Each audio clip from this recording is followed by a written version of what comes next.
In nomine Patris et Filii et Spiritus Sancti. Amen. Shalom Aleichem. Magandang umaga sa ating lahat, saan man panig ng buong mundo. Mga nakikinig at nanonood ngayon, atin ang mapakinggan ang mabuting balita ng Panginoon ayon kay San Mateo. Glory to you, Lord Jesus Christ. Noong panahong iyon, sinabi ni Jesus sa kanyang mga alagad, "Narinig na ninyo sinabi, ibigin mo ang iyong kaibigan at kapuutan mo ang iyong kaaway. Ngunit ito naman sabi ko, ibigin ninyo ang mga inyong mga kaaway at idalangin ninyo ang mga umuusig sa inyo upang kayo'y maging tunay na anak na iyong amang nasa langit. Sapagkat pinasisikat niya ang araw sa masasama at sa mabubuti, at pinapapatak niya ang ulan sa mga banal at sa mga makasalanan. Kung ang umiibig sa inyo ang siya lamang ninyong iibigin, ano pang gantimpala ang iyong hihintayin? Hindi ba't ginagawa rin ito ng mga publikano? At kung ang binabati lamang ninyo'y ang iyong mga kapatid, ano ang nagawa ninyong higit kaysa iba? Ginagawa rin iyon ng mga hintil, kaya dapat kayong maging ganap, gaya ng iyong amang nasa langit." Ang mabuting balita ng Panginoon. Praise to you, Lord Jesus Christ. Pagnilayan natin bilang mga Romano Katoliko sa unang pagbasa sa pangalawang Korinto. Ang turo ni Jesus sa Ebanghelyo ay isang paanyaya sa isang radikal na pagmamahal. Isang pag-ibig na hindi limitado lamang sa mga kaibigan, kundi umaabot sa mga kaaway sa mata ng mundo. Ito ay kahangalan. Ngunit sa mata ng Diyos, ito ang sukdulang anyo ng kabanalan. Magmahal gaya ng Ama na hindi pumipili kung sino ang pagbubuhusan ng biyaya. Halimbawa sa panahon ngayon, ang pagpapatawad sa kabila ng kasiraan ng puri sa social media, pagkalinga sa mga adik, kriminal o rebelde, sa pamamagitan ng rehabilitation program, paglilingkod sa mga hindi marunong magpasalamat, pagtulong sa mga kabilang sa ibang relihiyon o paniniwala sa panahon ng sakuna. Sa unang pagbasa sa pangalawang Korinto, ipinaalala ni San Pablo ang kagandahang loob ng mga taga-Macedonia sa kabila ng kanilang karukhaan.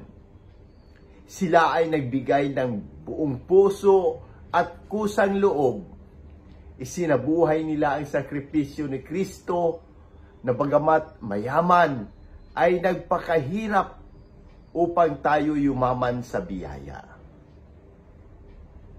Halimbawa sa panahon ngayon, mga volunteer ng simbahan na nagsasakripisyo ng oras at pagod sa kabila ng personal na problema.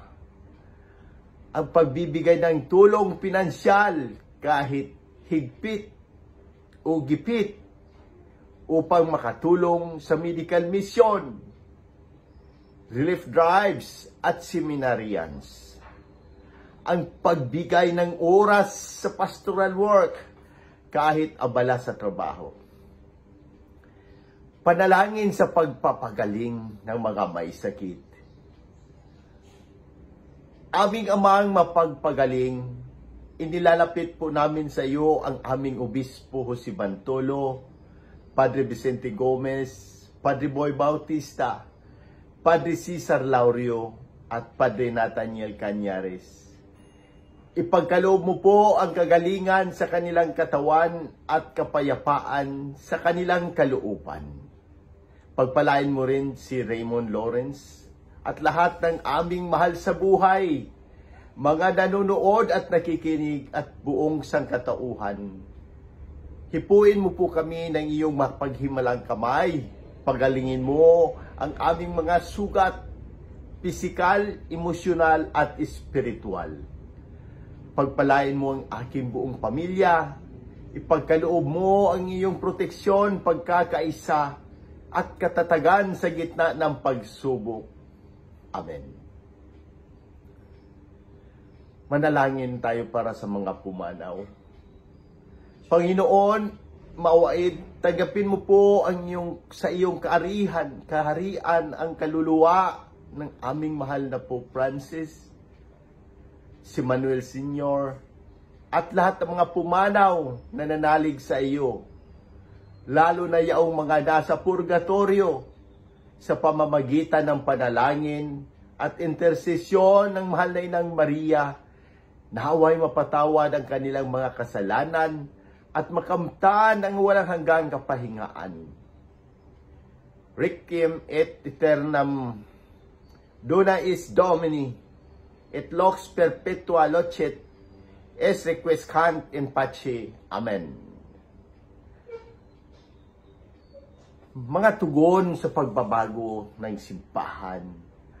Mga positibong tugon.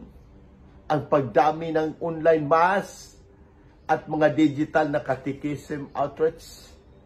Pagtulong ng simbahan sa panahon ng pandemya at kalamidad. Pagpasok ng kabataan sa simbahan sa pamamagitan ng mga ministries at social media evangelization. Mga pagbabago. Pagiging Sunday-only Catholics. Kailangan palalimin ang buhay. Panalangin araw-araw. Ang pagtatalo sa simbahan dahil sa politika. Dapat mas mangibabaw ang pagkakaisa sa pananampalataya. Ang kakulangan ng paggalang sa banal na mesa. Dapat ituro muli ang kahalagahan ng Eucharistia. Ang pagpapabaya sa kumpisal. Kailangan nating ibalik ang disiplina ng regular na pakikipagkasundo sa Diyos. Ang ating mga referensya ay nagmula sa Catechism of the Catholic Church tungkol sa pag-ibig at karapat-dapat sa lahat kahit kaaway. Gaudium et Spes, Vatican II, sa dignidad ng tao at panawagan sa kapayapaan. Evangelii Gaudium ni Pope Francis tungkol sa kagalakan ng Ebanghelyo at pagsasabuhay ng misyon. Nakasulat sa Mateo, sa pangalawang Korinto, para sa biblikal na sandigan ng turo ng pagmamahal at pagkakawang gawa. Sa muli, hinikayat ko ang lahat, Katoliko man o hindi, na magtanong at pagnilayan ang mensahe ng Ebanghilyong ito. Kung may mga katanungan kayo tungkol sa pananampalataya, ang ating simbahan o anumang aspeto ng ating buhay, bukas ang aking puso na sagutin ang mga ito. Sama-sama nating pagnilayan at pahalagahan ang habag at pag-ibig ng Diyos na ipinapahayag ni Jesus sa Ebanghilyong ito. Sa pamamagitan ng ating mga gawain at salita, naway maging daluyan tayo ng habag at pagmamahal ng Diyos sa lahat ng tao. Amen. In nomine Patris et Filii et Spiritus Sancti. Amen. God bless!